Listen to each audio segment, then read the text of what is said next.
Chapter 1. It was mid-afternoon on a very warm day, June 4th, 2007, when bulldozer operator Travis Haney paused to wipe the sweat from his forehead. He'd been demolishing an old farmhouse and leveling the topsoil on Canyon Road East in Puyallup, Washington. It was a prime spot for a shopping mall in the Summit District of Pierce County.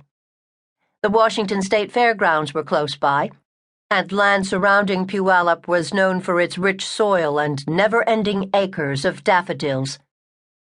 But just as the Kent Valley had been paved over to make room for the burgeoning Boeing Company and the parking lots, apartment houses, malls, and other businesses necessary to meet the needs of a startling influx of new residents, Puyallup's daffodils were beginning to disappear, along with the small truck farms and strawberry fields in the valley. It was dismaying to see the rich loam of the area buried under cement, but progress was progress. The tall yellow home that had once stood on this particular piece of property was probably built more than 100 years ago. The house had been empty for a while, but even without care, many of the old-fashioned roses, lilacs, and other familiar perennials had managed to survive among encroaching weeds. The house was slowly dying. Its front porch sagged.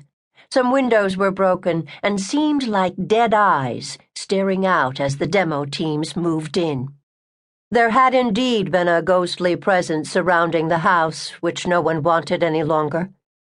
Workers didn't notice it much in the bright sunshine of summer days, but they certainly did as the sun began to set.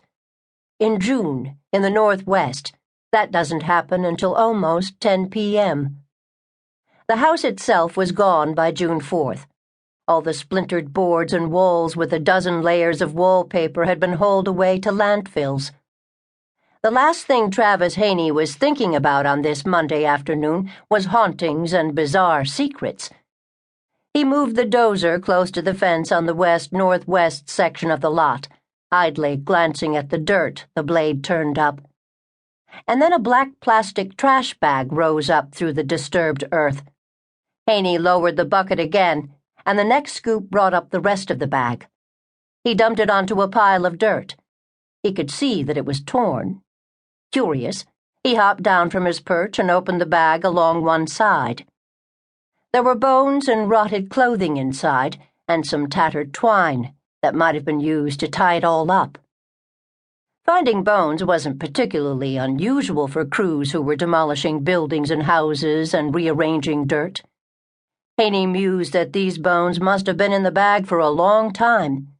They could have been the bones of a dog or even a small farm animal. The presence of shreds of cloth, however, made him wonder if whatever had died here might have been a human being. Travis Haney called his father, Matt Haney, who was the chief of police of Bainbridge Island, just across Puget Sound. Matt told his son to call 911. There was probably an explanation that wasn't ominous, but Travis's discovery should be reported. Just in case, because you never know. Pierce County Deputy Jason Tate responded to the address on Canyon Road, arriving at 12 minutes to 4 in the afternoon. As he headed toward the man standing next to the excavating equipment, he saw that construction had begun on some commercial buildings in one section of the property. There were a few people standing by, apparently curious about what Travis Haney had found. Deputy Tate peered into the bag of bones.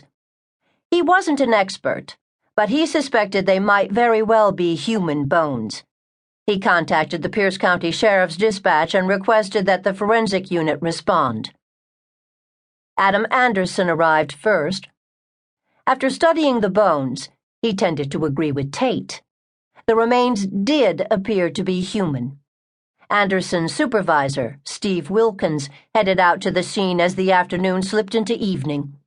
On the way, he contacted the Pierce County Medical Examiner's office. They needed all the experts they could summon to establish the bone's species. As the investigators on the scene waited, one of the men standing nearby said his family owned the property. He said his name was Owen Carlson and that he owned the